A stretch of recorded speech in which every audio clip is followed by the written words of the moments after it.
Memandang beban sesama sebagai beban yang harus dipikul bersama-sama. Wujud ulas asih melalui uluran tangan untuk bersumbangsih terus dilakukan oleh para insan suci sebagai bentuk kepedulian tanpa henti. Inilah Paulus dan Tini. Di tengah kehidupan sederhana dan penuh keterbatasan, dua insan ini tengah berbahagia karena dikaruniai buah hati setelah melewati penantian selama 16 tahun. Meski begitu, penantian yang dinanti harus disertai setitik permasalahan yang dialami oleh sang buah hati yang selama ini dinanti.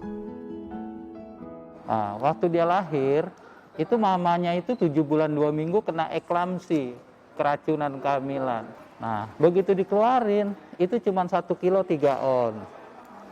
Begitu 1 kilo 3 on, ternyata tersangka sindrom Down. Anak saya tunggal, satu-satunya.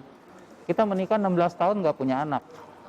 Sekalinya punya anak, dapat anak spesial. Jenny adalah anak sematawayang dari Paulus dan Tini.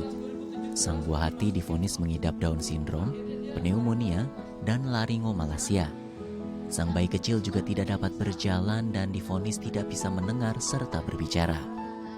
Kalau saya melihat Pak Paulus, maka saya sangat mendukung dia. Ya, di dalam keadaan kan kita tahu dari awal bagaimana dia mengharapkan kehadiran seorang bayi ya Pak. Tetapi ya apa yang diberi Tuhan itu mungkin yang terbaik bagi Bapak. Kita terima aja dengan lapang dada. Paulus mendapat penghasilan dari membantu adiknya berdagang bubur, sedangkan sang istri menjual beberapa makanan gorengan. Penghasilan yang minim membuat beban yang ia alami semakin berat di tengah kebutuhan sang buah hati yang semakin besar. Istri saya sama teman ngobrol, kesulitan kita diceritain. Dia bilang ini, oh coba ke ini aja, ke Yayasan Buddha Suci. Di mana itu? Di ini. Ya itu yang tadi saya ceritain. Akhirnya saya berusaha supaya bagaimana caranya supaya bisa ditolong gitu loh. Setelah mengajukan permohonan bantuan, akhirnya Paulus menerima bantuan dari Yayasan Buddha Suci berupa susu untuk Jenny setiap bulannya, serta bantuan santunan biaya hidup. Bagi Paulus, hal ini menjadi bentuk pertolongan Tuhan yang begitu ia syukuri. Sangat banget, ya kan? Kalau ini nggak membantu, terpaksa saya harus cari susu murah. Jadi dengan bantuan Yayasan Suci ini sangat-sangat membantu. Dan saya yakin ini jalannya Tuhan.